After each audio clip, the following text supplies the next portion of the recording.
10 most beautiful places to visit in North Korea this December 2024.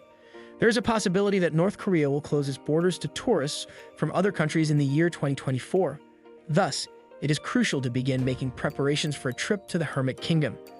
Visiting these breathtaking locations in North Korea is something that you will undoubtedly want to do for yourself. Because you are a foreigner, the only way you will be able to visit North Korea is by participating in a group trip.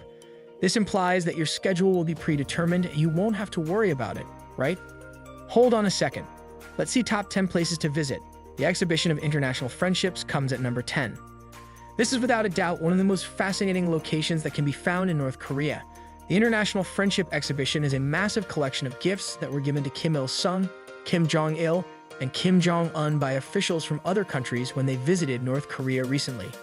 A significant number of the presents were presented by government leaders from communist nations. You're going to see some fantastic things inside of these structures, such as a stuffed bear's head, a basketball that was signed by Michael Jordan, and a bulletproof limousine. The purpose of all of these presents is to demonstrate to the people of North Korea that other countries across the world appear to be supporting the government of North Korea. On the other hand, it will provide you with the opportunity to witness some outrageous things. Because it is situated in the countryside, quite a distance away from Pyongyang, this is one of the places that you will want to include on your tour schedule as soon as possible. It may be difficult to find space for it. Should this not be the case, I would make every effort to prolong your vacation so that you can go. It is remarkable in its own right. Number 9. The Museum of American Vulnerabilities and Crimes. On the list of locations to visit in North Korea, this is among the most fascinating destinations. The museum is dedicated to the Sinchon massacre, and the depictions of the atrocities which were objectively awful, regardless of which side perpetrated them, are extremely explicit. The museum covers the events that occurred during the massacre. There is also the possibility that you will be able to go to the Revenge Pledging Place, which is a place where North Koreans publicly condemn the United States of America and, you guessed it, make a commitment to exact revenge for the seeming atrocities that have been performed by the Americans. It is a sight to behold on its whole. At various points in time during the period in which North Korea was open to tourists before the pandemic, it was both open and closed to visitors from other countries. A significant number of tour firms do not include this in their itineraries because it might or might not be reachable. If you are in North Korea, you have the opportunity to test your luck. If you are someone who travels with an interest in anthropology, you should put this one on your list. Number 8. Victorious Fatherland Liberation War Museum. According to Koreans, the image of the diorama depicting American soldiers with blue eyes and blonde hair who are considered to be the quintessential American being attacked by vultures will remain ingrained in my memory forever. When it comes to the Korean War, this museum presents the narrative from the North Korean perspective.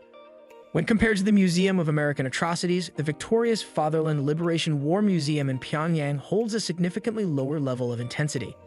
There are, however, a great number of one-of-a-kind artworks, of documentation that appears to have been faked, and heaps of American weaponry and helmets that have been taken. All of these factors come together to portray the story of North Korea's triumph in its struggle against the imperialist aggressor, the United States of America, and South Korea, which is a puppet state of the United States. Number 7. Future Scientist Street, often known as Science City, is located in Pyongyang. This one comes as a complete surprise, and if you were unaware of how to ask for it, it would be quite simple to overlook. Pyongyang is the location of this building, which is distinguished by its futuristic-looking construction. This architecture is in stark contrast to the Soviet-style architecture that is prevalent throughout Pyongyang. There's a good reason why the architecture of Pyongyang is so fascinating. The building is particularly stunning because it combines elements of traditional socialist architecture with contemporary retro-futuristic architecture. You should inquire about the possibility of checking it out. There is a pizza place there, which we had the unfortunate experience of eating it. I'm not sure what they were passing off as cheese. Number 6. The large bronze statues of the legendary leaders that are located on Mansudae Hill. Memorials honoring the Workers' Party of Korea and the Kim dynasty may be seen in the Mansudae Grand Monument, also known as the Mansudae Hill Grand Monument. This spectacular region is filled with memorials. In a sense, it is a place of pilgrimage for people from North Korea. Not only are the sculptures themselves enormous and well of a visit in and of itself, but the most fascinating aspect of the statues is how North Koreans behave when they are in their presence. It is not unusual to witness people from North Korea crying in the vicinity of the monument. You will also notice them placing flowers at the base of the sculptures. You will be able to do the same thing for a little price if you feel inspired to do so. Make sure that you are prepared to bow down to the statues since you will be required to do so. Number 5. The monument dedicated to reunification. Even though North and South Korea have not yet reunited, this monument is prepared to serve as a memorial for the reunification of the two Koreas when it finally takes place. On either side of the 38th parallel, each of the female figurines represents a different side of the parallel. Because it is located on the reunification highway, the monument to the three charters of national reunification is extremely likely to be visible to you as you make your journey to the demilitarized zone DMZ. Number 3. The DMZ village of Pyongyang. It is possible that you have traveled to South Korea and then visited the demilitarized zone from the South Korean side of the border. On the other hand, the North Korean side of the situation is a very different experience. When compared to the South Korean side of the demilitarized zone DMZ, the rules on the North Korean side of the DMZ are substantially more lenient. You will get the opportunity to enter the Blue Chamber and view the documents about the armistice. Additionally, you will be able to take photographs of anything that you choose. On the other hand, the guides on the South Korean side are worried that any action could provoke the North Koreans. This is in contrast to previous statements. Number 2. A metro system in Pyongyang.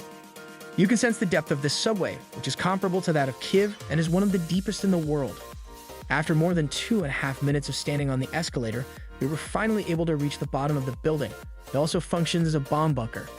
There are chandeliers, exquisite mosaics in the socialist realist style, and grandiose statues scattered throughout the stations, which result in an ornately adorned atmosphere. The stations bring to mind a time when North Korea was prosperous before the current age. It is without a doubt one of the most breathtaking locations in all of North Korea.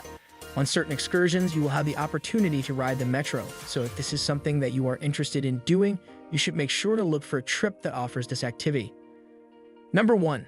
Any location that is not along the path that is designated for tourists. During your time on the road, you will have the opportunity to catch views of North Korea that your guides do not want you to see. This is the only time you will have this opportunity. Because we were traveling back to Pyongyang, we were forced to take an alternative road that went through a village since we were confronted with road construction. We were able to see what the guides did not want us to see, which was the extreme poverty that existed on the bus, even though they had initially closed the curtains. Don't forget to like and subscribe to our YouTube channel for more.